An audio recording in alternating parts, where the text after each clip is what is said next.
Hello, my name is Sheetal and I'm the host for our today's episode. So today we have our guest, Mr. Wolfgang, who was a former director and head of the supply chain and the transport industries in the World Economic Forum.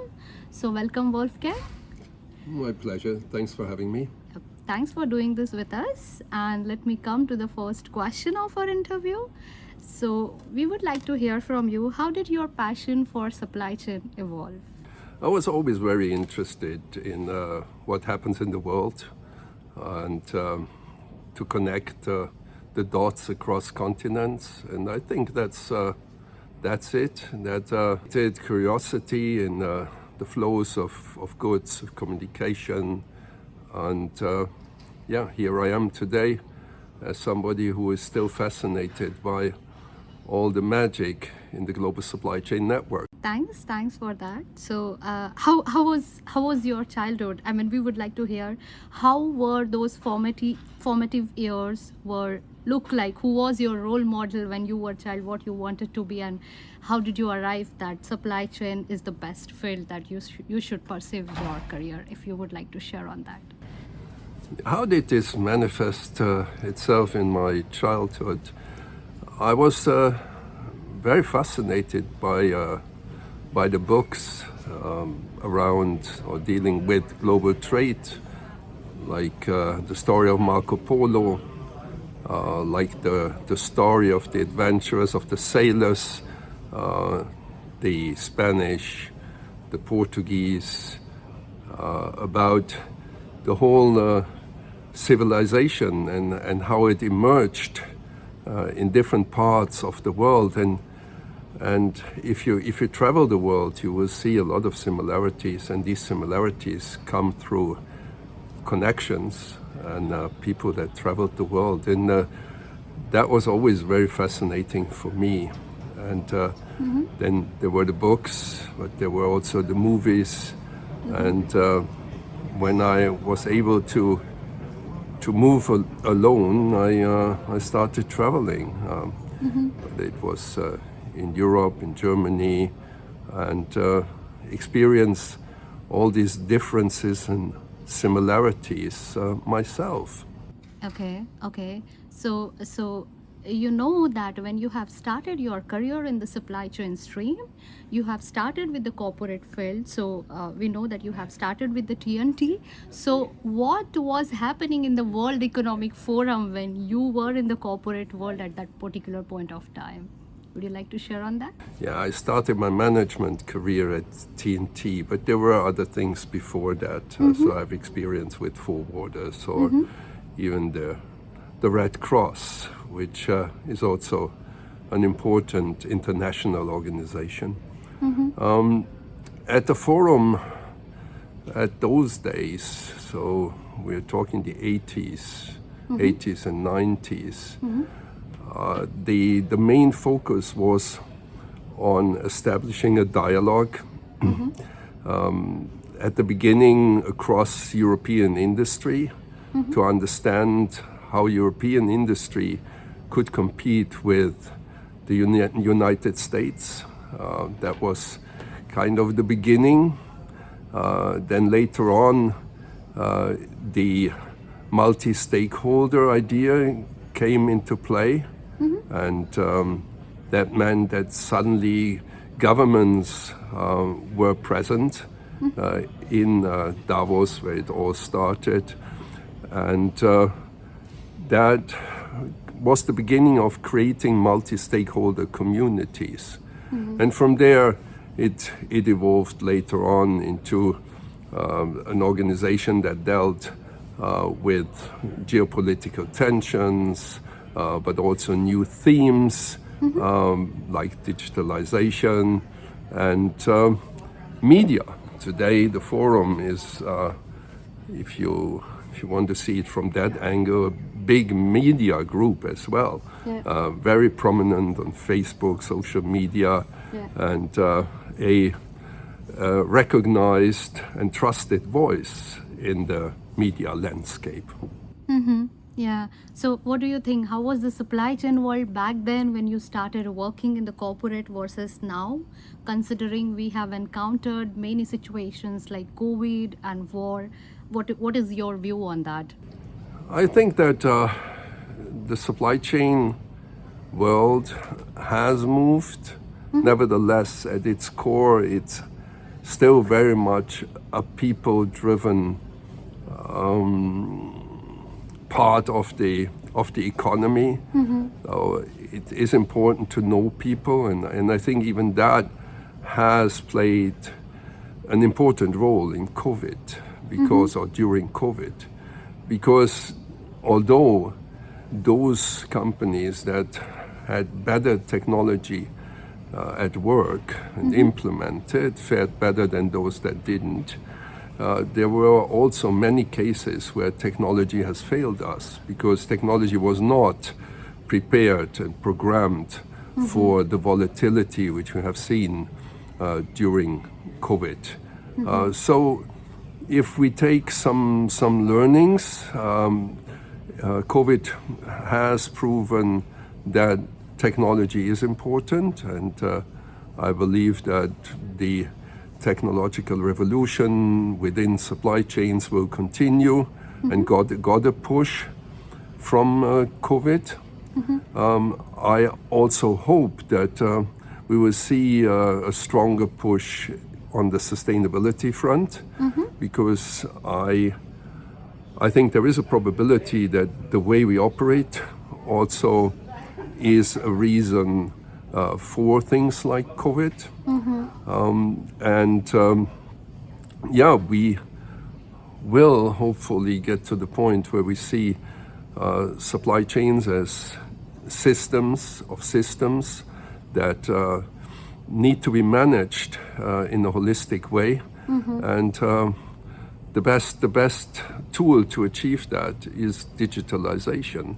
And if we do it right, we will see new forms of collaboration, which will create, and I'm writing this regularly, significant economic and societal capital. Would you like to share some information on that, the article which you are writing?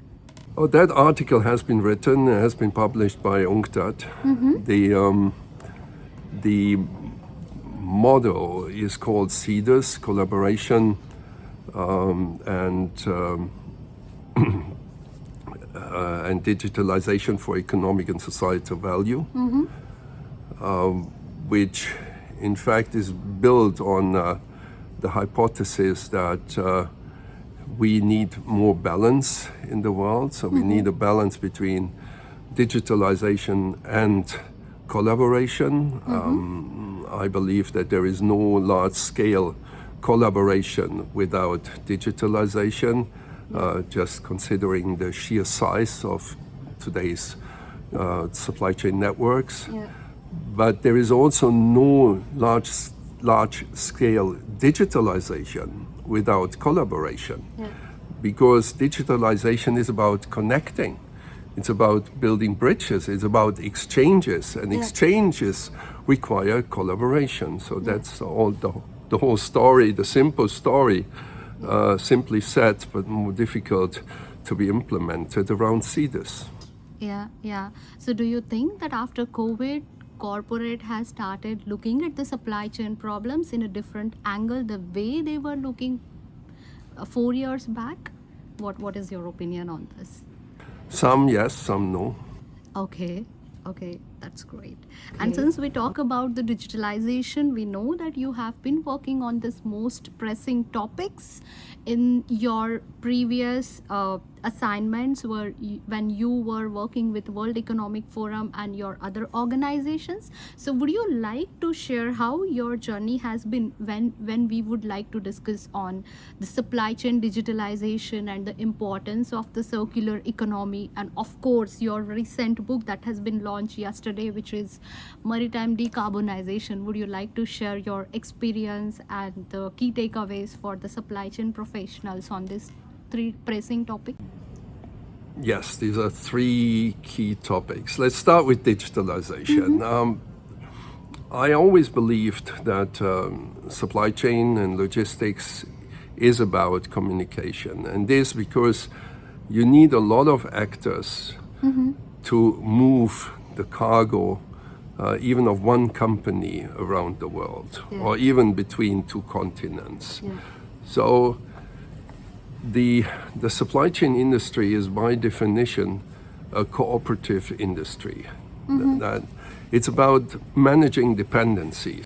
Okay, so how was the experience difference? I mean, being a supply chain professional myself, I know when we will talk about this supply chain digitalization, we will think about the business issues or the particular project on which we will be working, as you were explaining us, versus probably, I'm pretty sure when you have joined the World Economic Forum, the experience was quite different when you will start looking at the supply chain world from comparatively higher level. So how was it different? Or let me rephrase my question.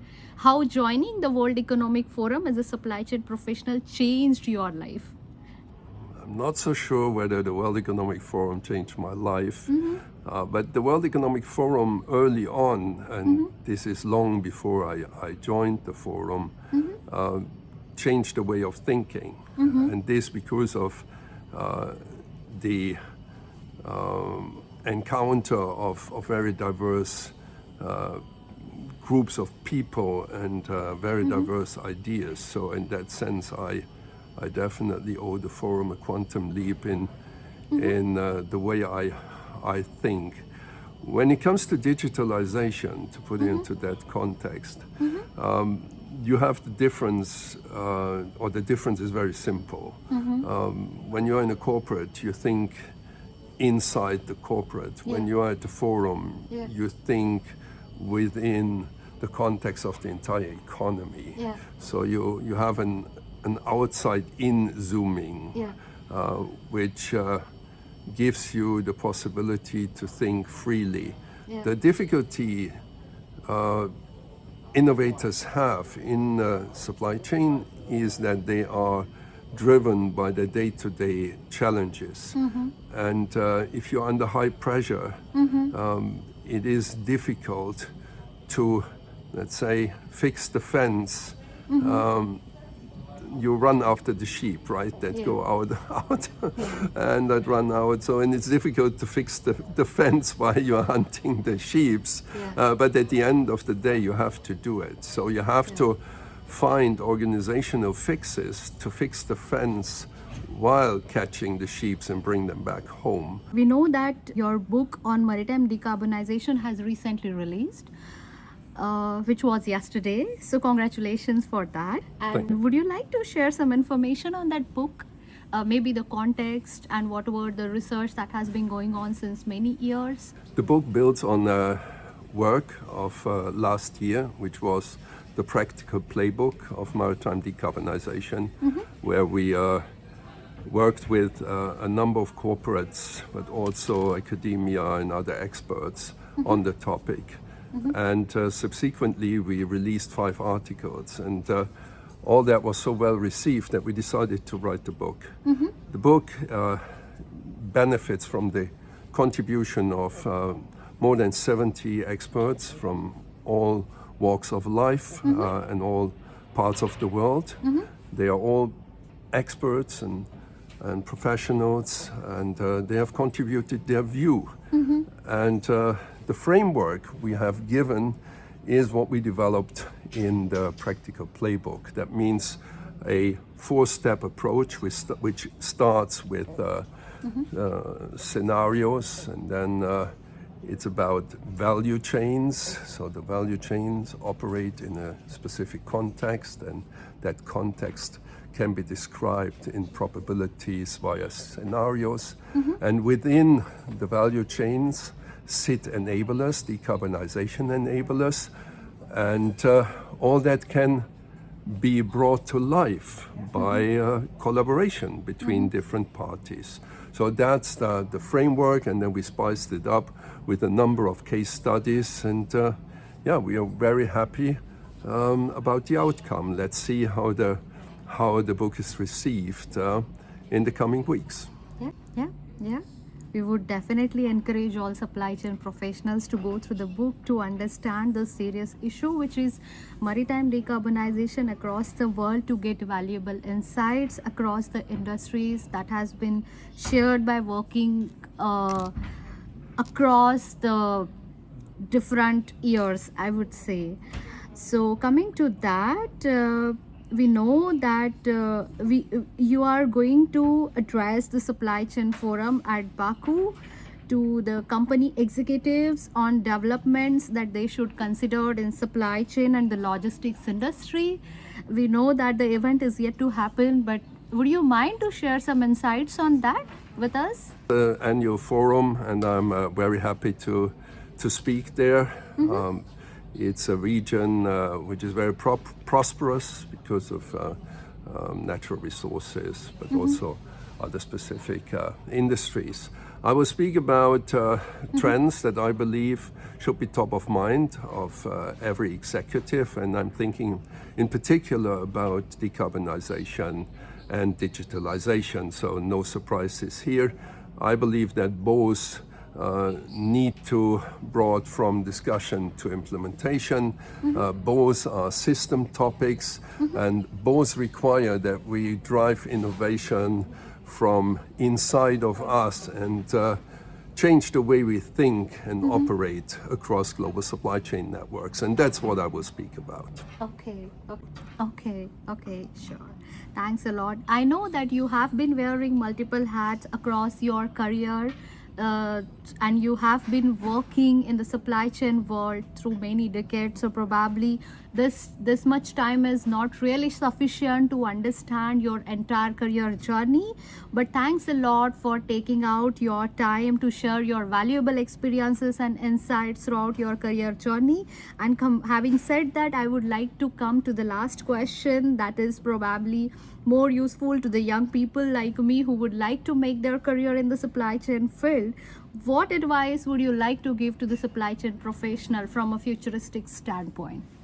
It's a profession with a lot of challenges, but also a lot of opportunities. So be good in what you are doing in supply chain, and that can be a lot, because the supply chain, as I always say, it is the economy, because the economy has been designed to deliver all what we need, to produce and deliver all what we need. So it's a very broad topic.